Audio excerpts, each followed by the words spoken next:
Hoje agora a gente vai falar com a Kelly Lima. Ela é psicóloga e amiga. Graças a Deus eu tenho uma amiga psicóloga. E ela vai falar um pouquinho pra gente desse lado do medo de dirigir, do bloqueio, do lado psicológico da coisa, pra gente não ficar só falando, né, das nossas experiências. E ela vai contar um pouquinho da experiência dela também, porque ela teve também esse bloqueio de dirigir. E de como é que é, por que acontece isso mais só com as mulheres.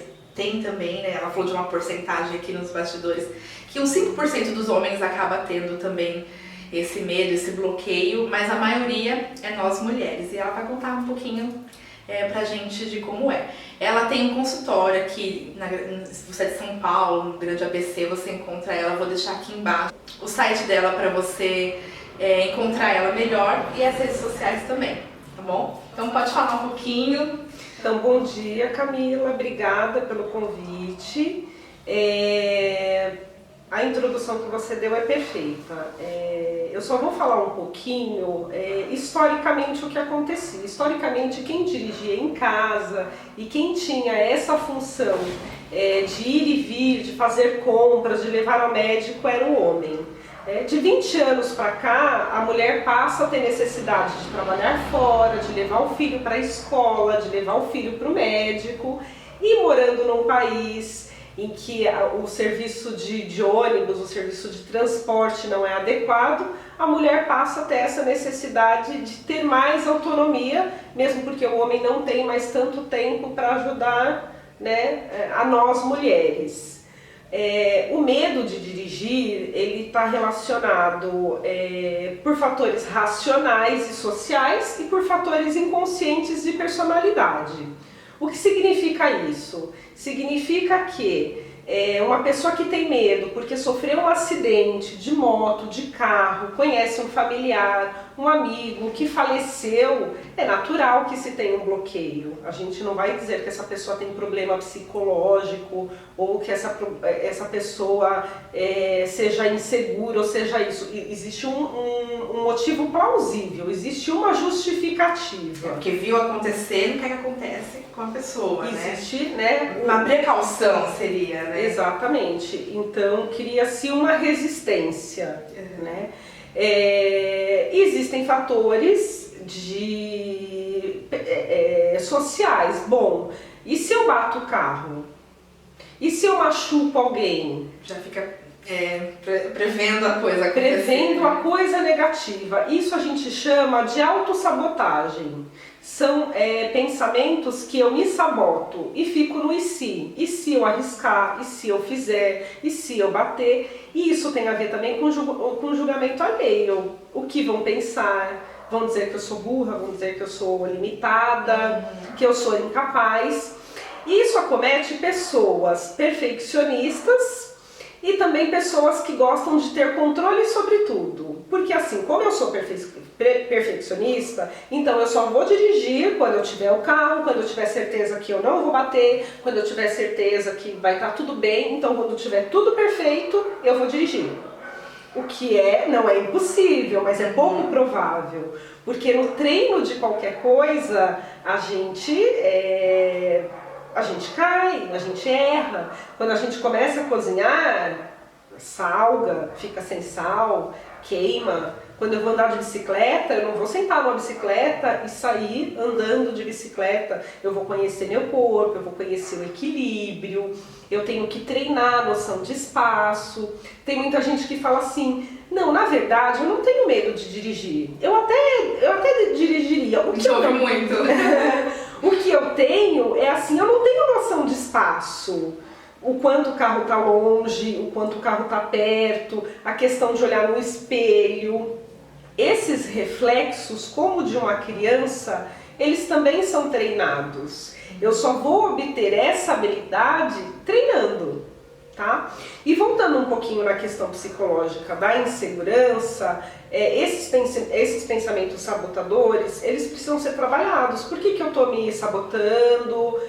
Por que eu preciso ter controle de tudo? Por que eu não me permito errar? Sim, eu vou bater, eu não vou conseguir sair do bairro, mas eu preciso começar de algum lugar.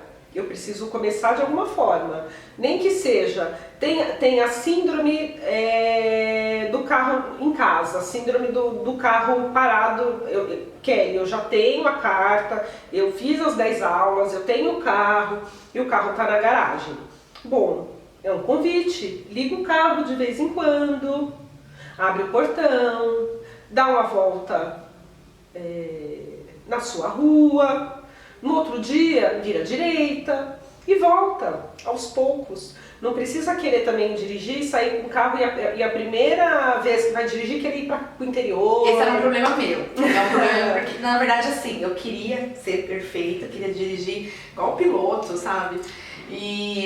E assim, não queria ficar em terceira, sabe? Eu falava, mas tem que começar assim. Eu falava, na escola você passa do terceiro. Não, eu não queria. Eu queria já, se for pra dirigir assim, eu não quero dirigir. E adiando, e acho que é a pior coisa que é você adiar, porque tudo que você não planeja falar é amanhã, é hoje, não dá certo. Esse negócio de ficar adiando muitas coisas. Exatamente. Também atrapalha, né?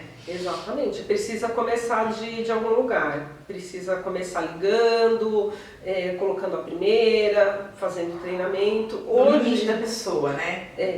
Exatamente, respeitando, assim, o que a gente precisa ter com a gente o respeito ao limite, até onde eu posso ir.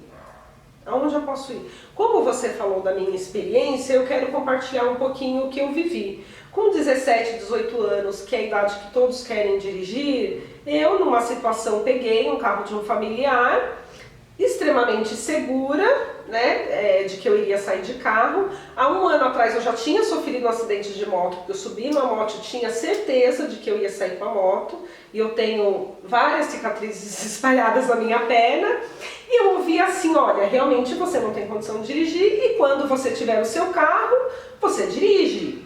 Quando eu tinha 17, 18 anos, eu guardei aquilo pra mim, não entendia como trauma, eu não entendia isso como problema, mas com o passar dos anos eu entendi que isso virou um modelo mental, tá?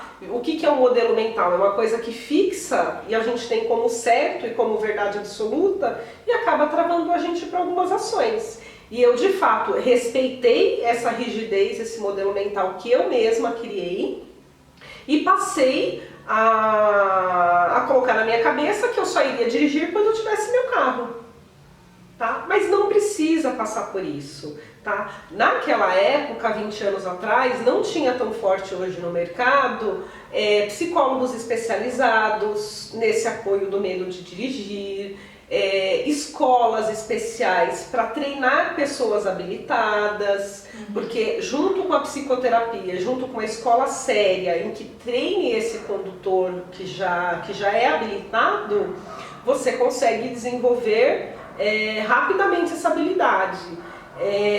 Muita gente, acho que o seu exemplo, não precisa procurar o psicólogo ou a escola especializada. Se você tiver essa motivação interna, o que é motivação? Vem da palavra motivo. Se você tiver um motivo real dentro de você que faça você ir por necessidade de um filho, por necessidade de chegar mais rápido ao trabalho, por necessidade de ter mais qualidade de vida, porque hoje quem mora no ABC e vai para São Paulo perde no trânsito em torno de 4 horas, sendo 1h30 para ir, 2 horas. Mais fácil chegar na praia do que ficar no centro aqui. Exato.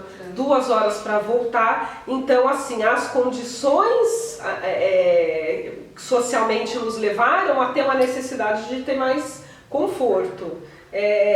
Me perguntam, você acha que eu preciso fazer terapia para perder o medo? Eu acho que ninguém precisa fazer terapia. E, em contrapartida, eu acho que todos deveriam fazer terapia. Essa é uma pergunta que eu queria te fazer, porque você falou de ir na terapia ou então procurar uma autoescola especializada para perder o medo de dirigir, mas me escreveram, se eu achar essa pergunta, eu vou deixar até aqui. Uma pessoa que falou, já fui fazendo um tratamento e já procurei, fiz umas 10 aulas com o rapaz que me levava, eu tenho minha habilitação, mas eu não consigo dirigir ainda.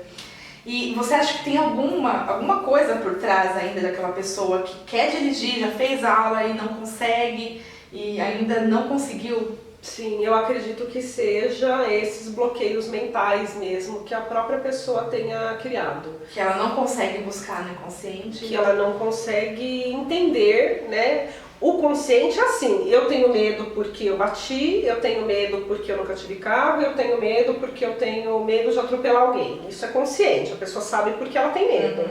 Quando a pessoa não encontra esses motivos, tem origem consciente sim. Geralmente quando a pessoa não consegue dirigir um carro, você pode pesquisar que a pessoa não está conseguindo dirigir a vida particular, a vida profissional, ela não consegue tomar direção. Não é só por causa de algum acidente, não é só por causa de um carro. Não. É algo mais envolvido. É assumir a direção da minha vida, é assumir a direção das minhas escolhas. Que ela não consegue controlar algo. Aí acaba não conseguindo controlar. Exatamente. Eu não consigo estar à frente, ser responsável. Porque nós, mulheres, gostamos de um carinho, né? De um mimo. Então, claro que se tiver alguém para me buscar, para me levar, para fazer a gentileza... É mais cômodo, é mais confortável. É muito mais gostoso. Eu dirijo há mais de 10 anos e eu dirijo por necessidade. Sempre... É à noite, eu não quero dirigir, é quando tá chovendo muito, aí você fica sempre... Sempre que eu posso terceirizar essa função, se eu tô com alguém, eu já vou pro banquinho do lado e dou a chave. Né? Mas isso tem a ver de gostar. Foi seu marido, né? Ou não dá pra você levar. O marido de menos, ele é o que mais fala não, mas amiga, irmão. Vou sair pra almoçar no trabalho e vou com um colega, peço pra levar. Eu, como sou muito feminista, é mais homem. Aí se for mulher, eu levo tranquilo. E mais uma pergunta, que foi o meu caso. Meu bloqueio, eu acabei descobrindo sozinha, mas foi nesse negócio de buscando por quê, porque eu me perguntava muito por quê e eu lembrei, como eu falo, eu quero dirigir um carro, como que eu tenho alguma coisa relacionada a isso. Eu nunca tinha sofrido um acidente, nunca tinha acontecido nada comigo. E eu busquei lá atrás e eu fiquei sabendo que eu vi que é por causa da moto, que eu contei pra vocês já, que eu desequilibrei, subi na calçada, a moto continuou sozinha. E eu vendo aquela moto meio que andar sozinha, eu achei que um carro ia andar sozinha, igual Transformers. Então na minha cabeça, foi isso que me bloqueou. Você acha que a maioria dos casos também acontece alguma coisa para que a pessoa tenha esse medo? Ou às vezes acontece do nada, a pessoa nasceu assim e... Eu acredito que seja muito bem dividido. Tem situações em que houve uma causa consciente e tem situações em que isso tem a ver com autoestima, com controle. É dividido, então. Então o seu caso não é só por um acidente, pode ser também com você mesma, você não acredita, uma autoestima, eu não vou conseguir. Não vou conseguir. Mas eu já falei pra elas, eu falei assim, às vezes a gente vê aquela senhora ou alguém, tipo, toda atrapalhada dirigindo, e às vezes a gente se pergunta por que aquela pessoa que não tá legal, dirigindo bem, não tá dirigindo e eu não, né? A gente tem que se valorizar. Eu posso também, né? O que a gente escuta dos pais e dos mais velhos fica muito registrado. Eu sempre ouvi dos familiares mais velhos que carro era uma arma. Não sei se vocês escutaram isso dos pais. Cuidado, viu? O carro não é brincadeira não, o carro é uma arma. Mata alguém, Mata, você pode matar. Gente, imagina, você já tem um receio, você já tem uma insegurança, uma pessoa te fala isso, aí a gente volta nesse modelo mental que cria um bloqueio mental e te impede de ter fluidez sobre isso. Em nenhum momento aqui, Camila, eu estou dizendo que é fácil, que não seja um processo sofrível. Eu atendo pessoas assim que tem taquicardíaca, que tem a pressão sobe, a pressão desce, tem sudorese, tem tremores nas pernas incontroláveis, tá? Na hora que a gente vai para o carro treinar. Não estou dizendo que é suave, que ninguém vai passar por situações assim. A grande questão é o enfrentamento, é o quanto eu estou motivada, é o quanto eu tenho motivo para enfrentar gradualmente, sem pressa, respeitando os meus limites, essa situação. Porque tem as pessoas que optam em não dirigir. Se você for buscar entrevistas, tem gente que mora em São Paulo, próximo ao metrô, e que falam, eu não quero ter carro nessa cidade. Carro é custoso, eu vou muito rápido para o meu trabalho se eu tiver a possibilidade de ir de metrô, né? Que hoje ele não é só um status, uma facilidade, ele é uma necessidade. Né? Tudo é muito demorado para se fazer, né? Via o transporte, o modelo que a gente vive.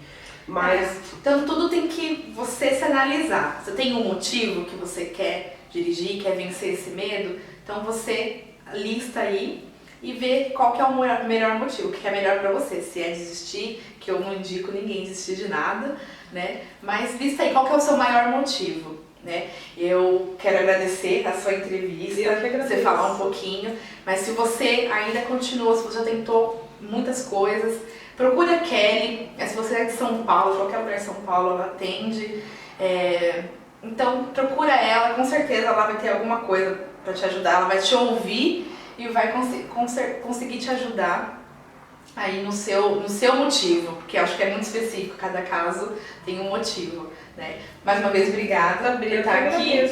Só se as pessoas quiserem mandar alguma pergunta, Camila, de repente que não foi respondida nem esclarecida aqui, pode me mandar um e-mail que eu respondo.